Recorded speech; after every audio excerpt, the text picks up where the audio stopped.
Good evening, everyone. Thank you very much for joining us for this talk on toilet training. My name is Nicola Harvey and I work with Prevention Partnership and Family Support in Tusla and Donegal. I am one of a group of people from different services across the county who are known as Parent Support Champions. The Parent Support Champion project is about supporting parents by providing them with evidence-based information, and we do this through promoting key messages for parents through initiatives like these talks. For more information on parenting, you can go to Parenting 24/7 and mychild.ie. The Parent Support Champions have been running these talks for a number of years now. This year, the talks are being recorded thanks to funding we received through the Parenting Support Initiative under the HSE Community Healthcare Area 1 and the Children and Young People's Services Committees. As a result of this, our reach is widening now to include parents across Cavan, Leitrim, Sligo and Monaghan, as well as Donegal. There will be a question and answer section at the end of the talk based on some questions put forward by parents. We are absolutely delighted to have Denise Gillespie with us. Denise worked as a public health nurse prior to moving to her current role as a registered advanced nurse practitioner in child health and parenting. Denise is also qualified as a Marty Mayo therapist. Denise runs the Preschool Children's Behaviour Support Clinic in Donegal, which provides support to parents in the areas of sleep and behaviour. She enjoys working in partnership with parents to support their children's social and emotional development. Denise is also one of Donegal's Parent Support Champions. Without further ado, I'll pass you over to Denise. Good evening, everybody. You're very welcome. I'm just going to run through a step-by-step process of how you go about toilet training, and then we'll do the questions at the end. So what's included in this talk? We're going to look at the toileting journey step by step, breaking it down into each step as you go along, and do a wee bit about typical bladder and bowel development. What we know so far really about the acquisition of bladder control. Achieving continence is a maturation of two processes. You've got the physiological maturation. So that's the ability to be able to sit, walk and dress, but you also have to have maturation of the bladder and the bowel. But just as importantly is the understanding and social awareness of the child. So it's about how the child understands and responds to instructions, their self-esteem and their motivation. Are they interested in toilet training? The desire to imitate and identify with peers and family members is very important, and also they're moving towards independence.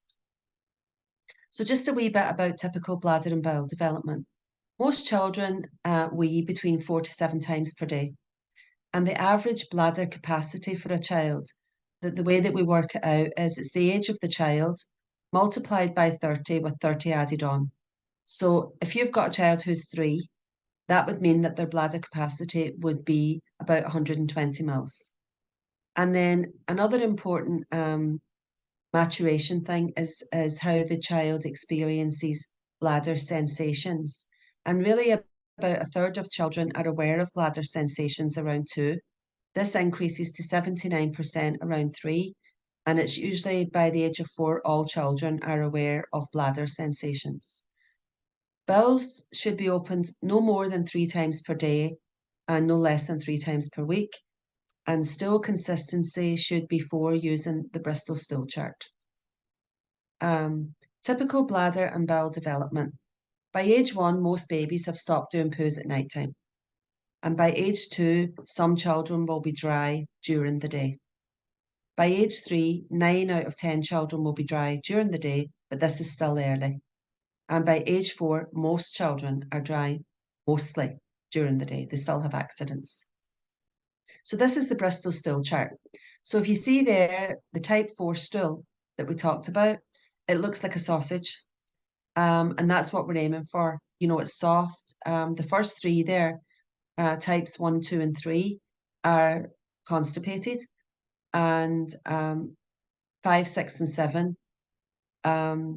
you could have what we're going to talk a wee bit about, constipation with overflow. But sometimes when you get a runny stool, like type 7 there, It's actually not diarrhea, it's just constipation with overflow, and we'll talk a wee bit about that later on. So just to remember, high numbers of children develop constipation as a result of experiencing pain, having a bowel motion. This could be as simple as they've had a vomiting bug and diarrhea.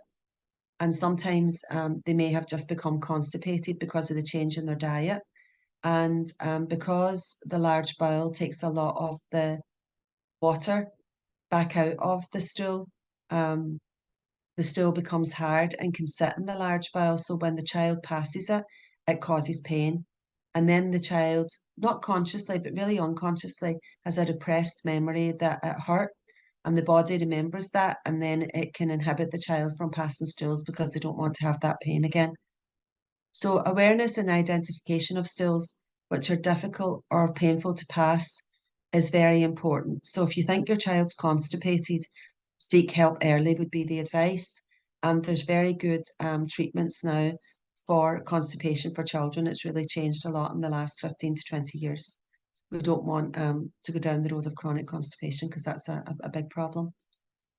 So just to talk a wee bit about bladder control, the median age, that's the average age that children are toilet trained, is about 3.5 during the day. But at night time, it's closer to 4. And nighttime dryness is usually on average achieved about 10 months after daytime dryness. So you wouldn't expect them to do it at the same time, but some children do. And we'll talk a wee bit about that later on, but just don't expect your child to be dry at night just because they're dry during the day. So the big question is, when do we start toilet training? And the simple answer is there's no magic age. Most children develop the necessary physical and psychomotor skills to be able to do it in and around 18 months to 2 years.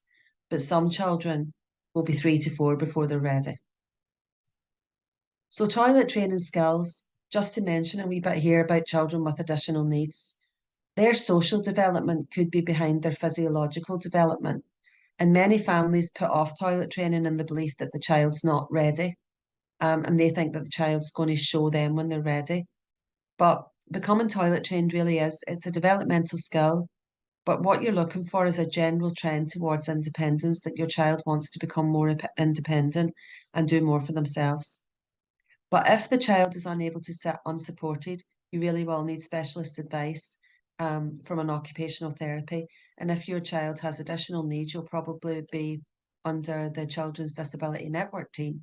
So seek the support of the occupational therapist in the team. And really what we're doing generally when we're toilet training children is we're turning their awareness into an understanding.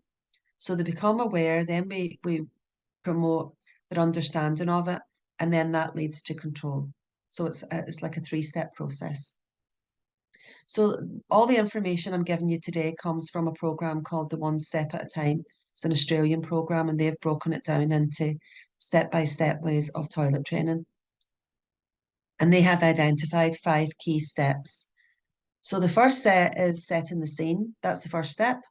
Then we move on to developing the skills needed, raising awareness, using the toilet for wheeze and poos, and then nighttime control. And I'm going to go through these one by one now. So step 1, setting the scene. Here your child's learning new skills and you're encouraging a change in the nappy changing routine. Before you even start toilet training, there has to be healthy habits in place. The most important ones would be, in relation to eating, drinking, and exercise. So the child must have enough fibre in their diet. They have to drink enough fluids, and they should be getting exercise during the day. We want to get into a different routine with nappy changing. So when you're going towards toilet training, you start to do the changing in the bathroom and the toilet. And really, if they do a poo in their nappy, you want to show them that you put the poo down the toilet because poos stay in the toilet. You're talking about this with the child. All the people in the family should use the same words like wee and poo. You're learning the child about wet and dry, which is actually more difficult than it sounds because the nappies nowadays are super absorbent and the child doesn't feel the wetness next to their skin. So that can be quite difficult. And then, you will need some bits of equipment, like the toilet insert and the step. So what are the signs that your child is developing bladder control? They can tell you when they've got a wet or dirty nappy, and they might even tell you when they're peeing. And you have to have a gap between peeing of at least an hour. And they show they need to pee by fidgeting or going somewhere quiet to hide. And they may also say they need to pee before doing so. So because the nappies are so good, it can be quite difficult for us as adults to know, is there an hour between peeing? And an easy way to do this is to put a bit of kitchen roll inside the nappy and check it after an hour, after you've changed the nappy. And if it's still dry, that shows you that they can hold their pee for an hour. And you're looking for them to be able to hold the pee for 1 to 2 hours before you start toilet training. So in order for them to be toilet trained, they need some skills. They need a bowel that's not constipated or have toddler diarrhea. They need to be able to sit on a potty or a toilet for up to 5 minutes. At the beginning, that might only be 2 minutes. And they have to have some awareness of pees and poos. So the routine for nappy changes. Start changing the nappy in or near the bathroom. You can change in the standing position for poos, so as it's easier.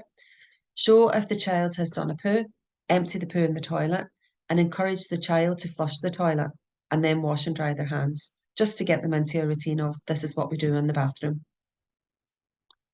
And again, everybody who's around the child helps them and supports them, to get the concept. So you're encouraging everybody in the family who lives in the house, and even like extended family, if they spend a good bit of time with them, to talk about wheeze and poos.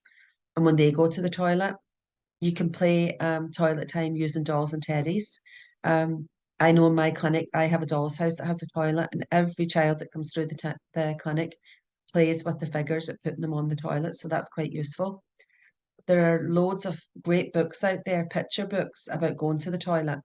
And they're quite cheap, and they can be kept for reading on the toilet as well. There's ones that press a button and there's a bit of music, and that's quite good as well. Like it's all raising their awareness, that initial first step of raising awareness in relation to going to the toilet.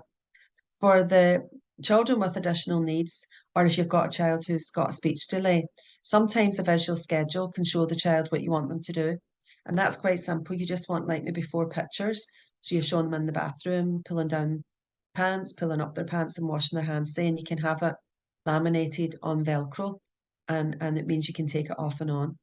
And you can quite easily, with the technology nowadays, make your own photo book with for the visual schedule, where it's pictures of the child's own environment that you're actually showing. So just a wee bit about fluid and fibre intake, because this is very important.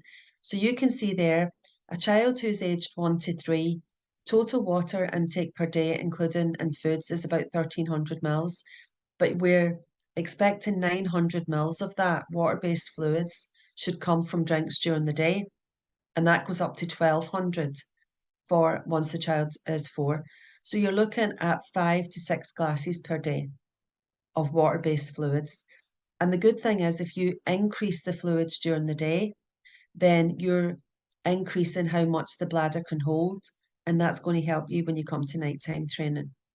Now, the other thing is, we would see a lot of kids coming through who have additional needs, and it's very hard to get the fluids into them. And sometimes you have to be quite inventive in how you do it. So even things like jellies, soups, custards, if you can get them things into them, it's actually very good. You really want to avoid too much milk in the diet, because it can dampen the appetite, lead to constipation, and then, the child probably won't eat too well. And I would see a lot of kids coming to me with that. A small mention of fibre. The child needs enough fibre per day. And again, the formula that we would use is their age in years plus 5. So if you've got a 4-year-old, that's 9 grams of fibre per day. And 1 Weetabix has 2 grams of fibre. And food labelling is quite good now, so you can work out the fibre nearly on all the foods that you're eating. So we're moving on now to step 2, developing the skills and focusing on physical skills. So sitting on the toilet toys to help with sitting. Now, what toilet toys are a basket of toys that only stay in the toilet and are only for playing with on the toilet. And the reason we use toilet toys is We want them to be relaxed when they're sitting on the toilet. So it's good to have something that stays in the toilet and they only get when they're in the toilet. Going to talk a wee bit about sitting versus standing for boys, and that's something that they naturally do, you know. They have to be able to pull up and down their own pants, and we want them to develop an understanding of what the toilet's for, including flushing and washing and drying hands. The washing and drying hands is not a problem since COVID. Every child knows how to wash and dry their hands. So sitting on the toilet, what equipment do you need? You really want an insert and footstool. And the ones that you can get now that are combined, you know, with the insert and the footstool are good. Really, the most important thing there is that the child's feet need to be on a flat surface. So if you're using a separate insert and stool, the stool has to be high enough that the child's feet can sit flat on the surface. Because can you even imagine as an adult, if you went into a toilet and your feet weren't on the floor, you wouldn't feel secure. Initially, when we're first doing toilet training, we're not even concerned if they don't do anything. What we want them to do is be comfortable sitting. So sometimes I would use reward charts, and we initially reward the child just for sitting with a different reward if they actually do something. And we might aim for 2 minutes in the beginning, building up to a maximum of about 5 minutes, and with no expectation to use the toilet at this stage. But if they actually do something when they sit on the toilet, you know, the brass band comes out and you make a big fuss of it.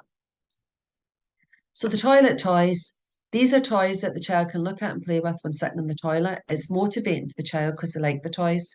You need a selection of toys they can choose from, and sometimes you have to change them out if you feel your child's getting bored.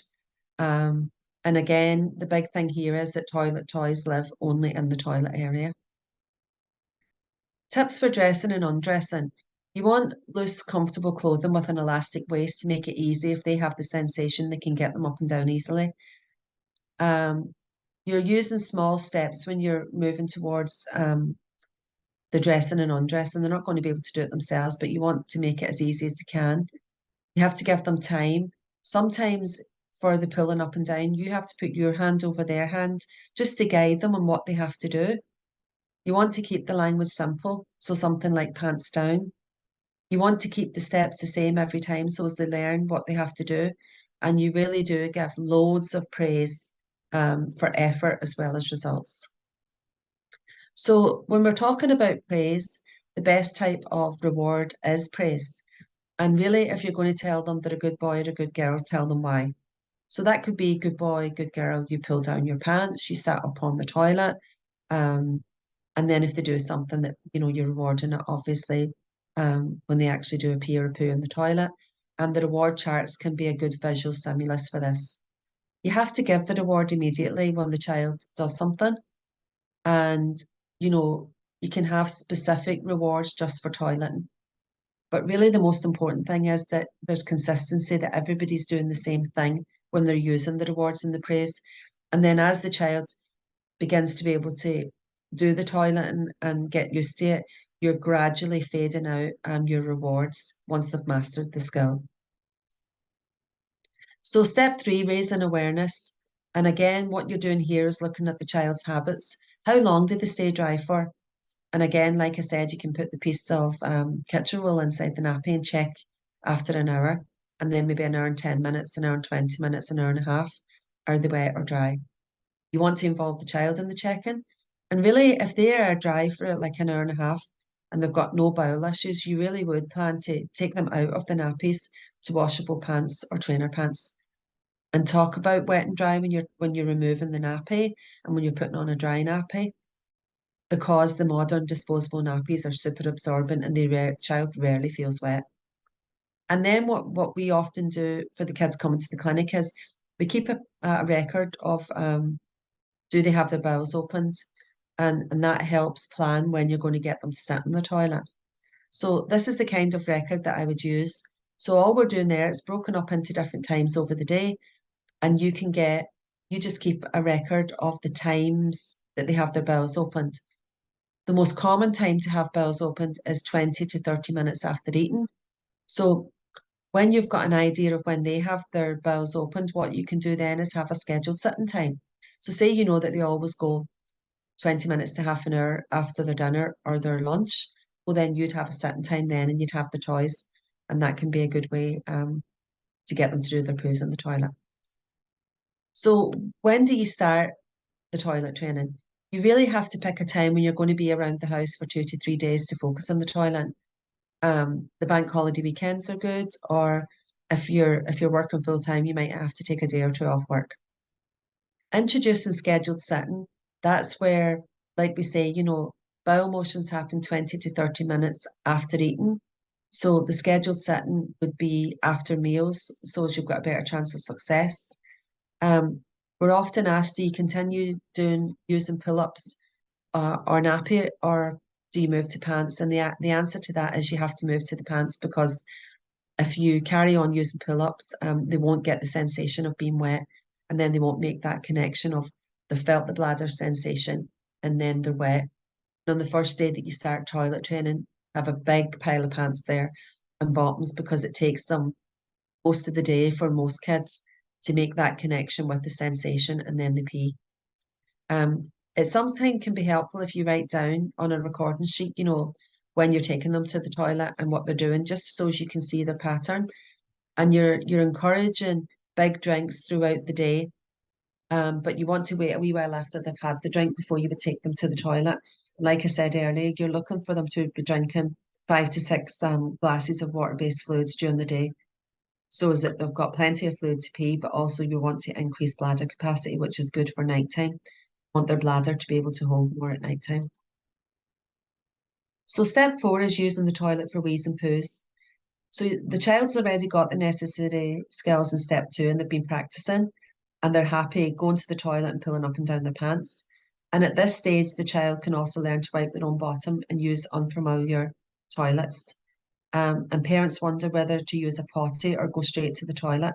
That decision depends on the child and whether using the potty first will cause confusion or lead the child to have difficulty transferring the skills to the toilet at a later stage. In these circumstances, it's suggested that the child goes directly to using the toilet. And what I would say is, if you're going to use a potty, then make sure the potty's used in the toilet, so as the child knows that toileting is done in the toilet. So don't have potties sitting all over the house. Step 4, using the toilet for wheeze and poos. How do you deal with accidents? For boys, sitting or standing, progressing to independence, out and about, and constipation. I'm going to go through these now.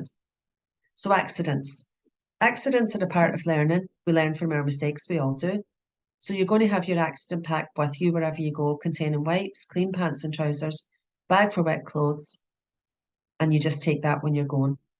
If your child has an accident, use the accident pack, complete the cleanup with a minimum of fuss or conversation, and stay calm.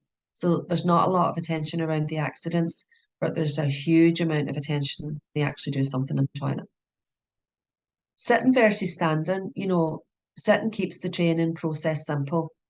And it means they have to sit for poo, so it means they're sitting for both, and it's easier to get the wee in the toilet and less messy. However, some boys just naturally go to stand, or they see their brothers or their father standing, and that's fine too. But sometimes it can be a bit difficult depending on the step for the small boys to reach the toilet. So that depends on each individual family. Like I showed you earlier, keeping a record of wheeze and poos for a week might help you be guided on when to prompt them or take them to the toilet. And again, the childcare facilities are very good at supporting parents in the toilet training process.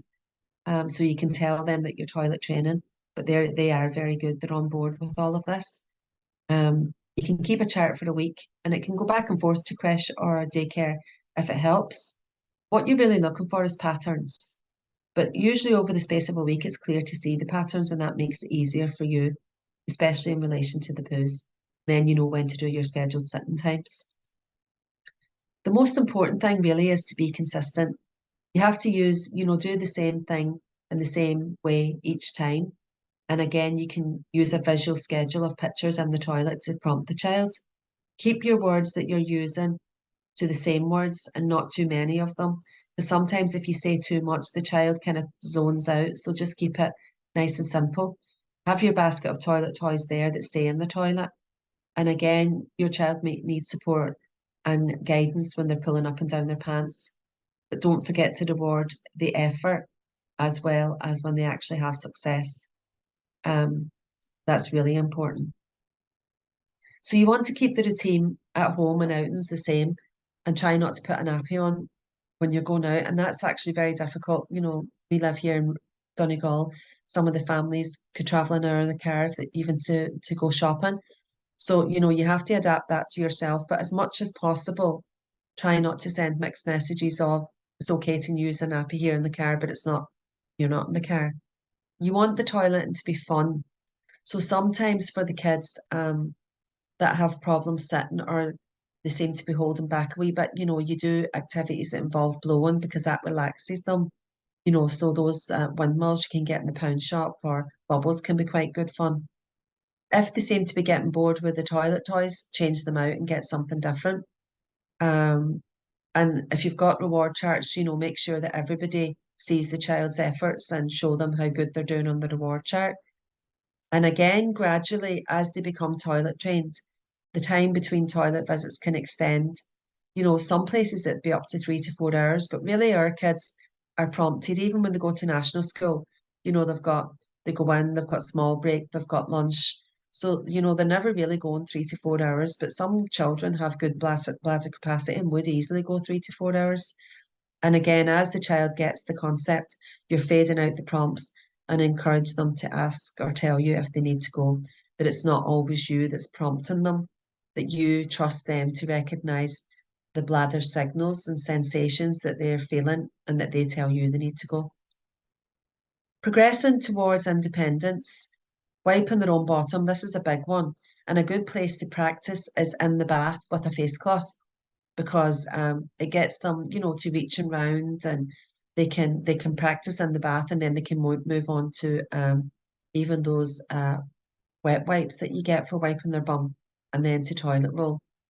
Um, Again, some children need hand over hand just to show them and physical guidance on what they have to do. Make sure they can reach the paper. This is a big one because if it's fixed on the wall, it might be okay for an adult, but not for a child. They're using the sticker 50 centimeters below, you know, if they're not, so as don't take off the whole roll. That's something you can do, but to be honest, there's not that many people that do it. But definitely, we would use a lot of visual schedules, especially for the non-verbal kids, to help them to learn the different skills. And it's just a prompt when they see the pictures of what they have to do next. This is one that of the visual schedules that we use. And like that, we would laminate this and then cut it into each of the individual squares. We wouldn't use them all, we'd pick one or the other. And this is just happens to be one for a boy, but there's ones with boys and girls sitting and they've got everything. And then they've even got like checkered flags and that when they're finished. So you'd only have about 4 or 5 at the most of these. So you'd pick the ones that you think your child will respond to. And there's lots of free ones available online. So what happens when you're out and about? You've managed it, you've mastered it at home and you're kind of dreading going out. So really what you want to do is introduce different toilets early on in the toilet training. So it could even be between family members or going between the downstairs toilet and the upstairs toilet. Take them into public toilets, but children who would have sensory issues, that can be quite difficult for them. Try and pick a toilet that's not too loud or bright or dark. Use lots of reassurance and stay calm and follow through. And again, the children with additional needs may need a going out pack with the visual supports with them or their social story. They might need their insert ring or toilet toys or their reward chart actually in their pack. So it's the same as at home. So before you start, make a plan. What's your plan? What rewards and praise are you going to use? How are you going to make the toilet fun? You can do things like put in food colour into the water to change it or have floating objects in the toilet. What you're going to do if your child has an accident. And again, are you going to use a social story or a visual schedule to help support your toileting journey? Just talk a wee bit about pooing. So tips for successful pooing in the toilet. Choose a time of the day that's relaxed. About 20 minutes after a meal's best. Ensure the child's feet are fully supported on a stool or a step. Knees should be slightly raised higher than the hips.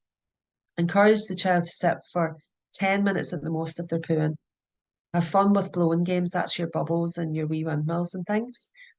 And you can have a thing, anything that blows really, the kids can make their own. Exercise and activity are important for good bowel motions. Refuse and poos is very, very common. Usually the kids I would see toilet train for wheeze quite easily, but the poos are the big problem.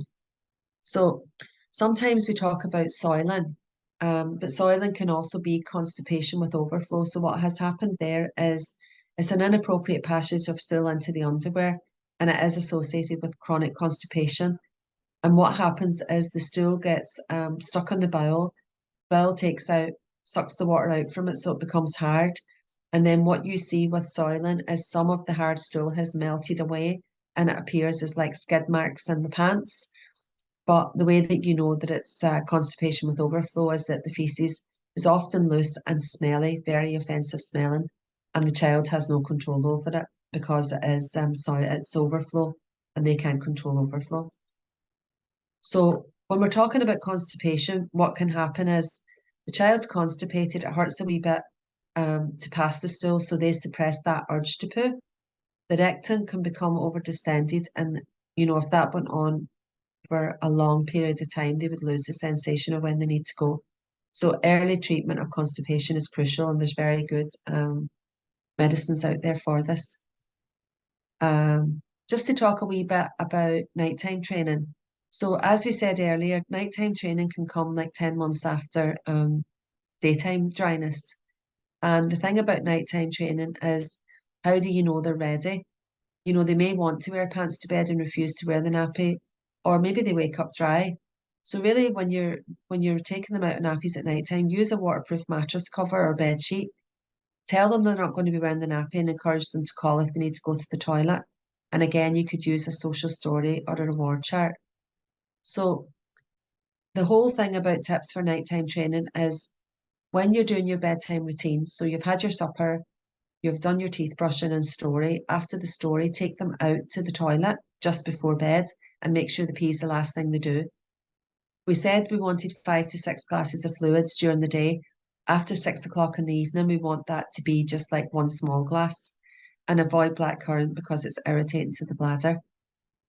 Mind them that they're trying to keep the bed dry until the morning, or if they wake up, they can go to the toilet. The big rule is don't wake them up to bring them to the toilet when you're going to bed or during the night, because what you're doing, they might remember that they needed to go, but it doesn't learn them to experience the sensation of needing to go. And also, if you get them to go when they're half awake, your the bladder won't have the capacity. We want them to feel the need to go and then void, so if you're getting them up in the middle of the night, they mightn't have that sensation because there's not enough urine in the bladder. Keep a record of what's happening each night and use rewards for specific things like toilet before bed or a dry bed or helping to strip the bed or putting the wet clothes in the laundry. Get them involved in the accidents as well. So how long do you try for? You really do this over a couple of weeks. And again, if there's more dry beds than wet, keep going. And another way to check if you're even going to start to take them out of the nappy or pull up at night time is if they've done their pee just before bed, you check the pull up or nappy going to bed if it's still dry. One night, get up about 2 or 3 in the morning and check if it's still dry. If it's still dry at that time, chances are if it's wet in the morning, they're letting go just as they're waking up. So you just have to set your own alarm clock and get up and get them out to the toilet just as they're wakening. If you find that your child has more wet than dry nights, it might be too early for the child because the child will produce a hormone, we all do, that makes us produce less urine at night time than we do during the day. So that varies in each child of when they start to produce that hormone. So if they're still very wet, it means they're producing the same volume at night time. Their bladder can't hold it, so they're not ready for training at night. And again, for a child over 5, if they're unable to stay dry at night time, talk to your public health nurse about referral to the Healthy Bladder and Bowel Clinic. And just remember, children with additional needs may take longer to gain nighttime control. So bedwetting, becoming dry at night, it is a physiological process and it's not a learned ability. Bedwetting is a recognised medical condition that should be treated. And again, make contact with the professionals in your area to get referral for support around this. So just to recap, is it the right time for your child to be toilet trained? Is it right for you? Is it right for the child? You have to set the scene. You have to have your equipment. You have to have everything ready to go. Make the toilet fun.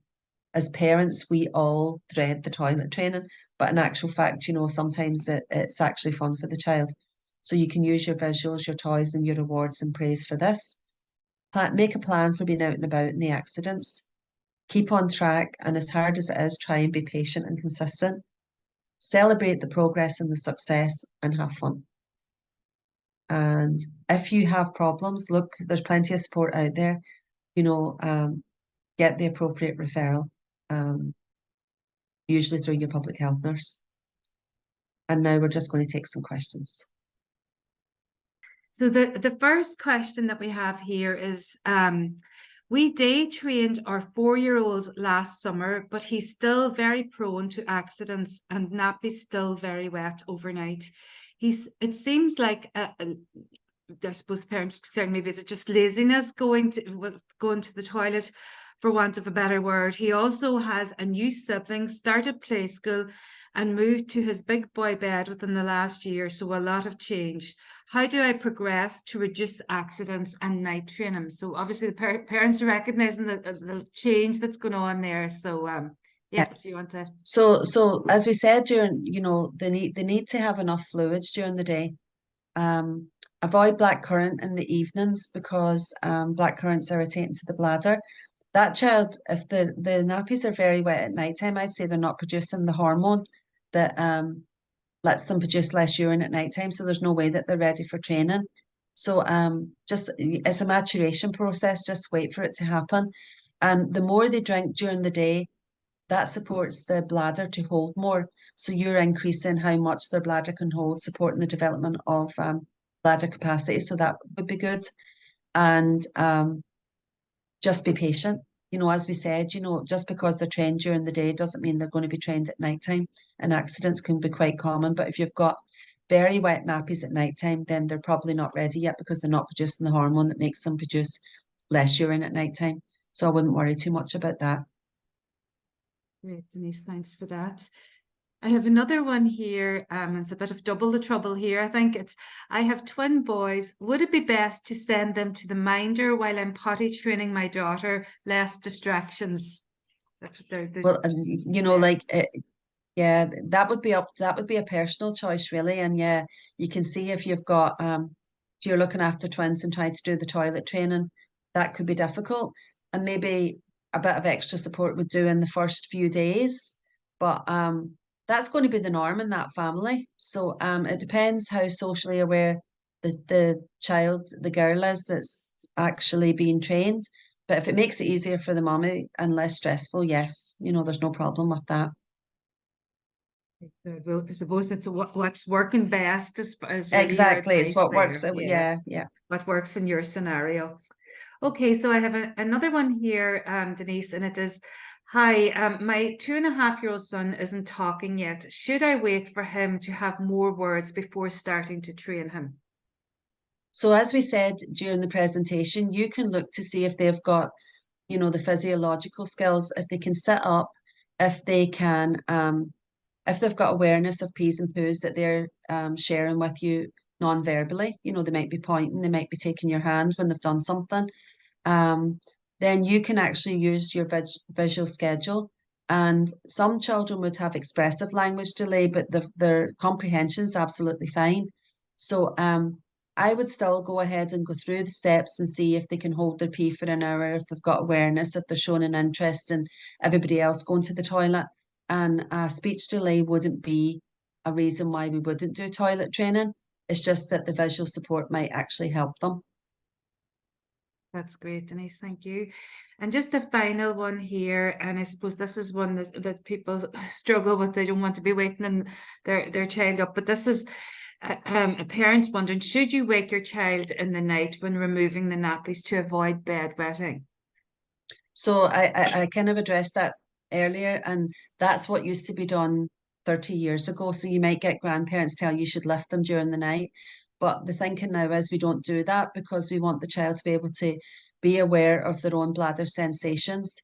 We want increased bladder capacity. So we want the bladder to hold what it can hold. And if you empty the bladder during the night so that it's not filling up, then that's not good. It's not going to be able to hold the whole thing. So the thinking would be get them, reduce the fluids after 6 o'clock to like one small glass, get them to do a pee just before they go to bed. And if they need to go to the toilet, that they experience that themselves and let you know they need to go to the toilet rather than lifting them when they're half asleep. So we don't Okay. do that anymore. Okay. Well, Denise, look, that's all we have. So Okay. thank you very much for that. As always, very enlightening, and I suppose there's some great advice and tips there for parents. So hopefully, everybody who's joining in has found it useful. Thank you.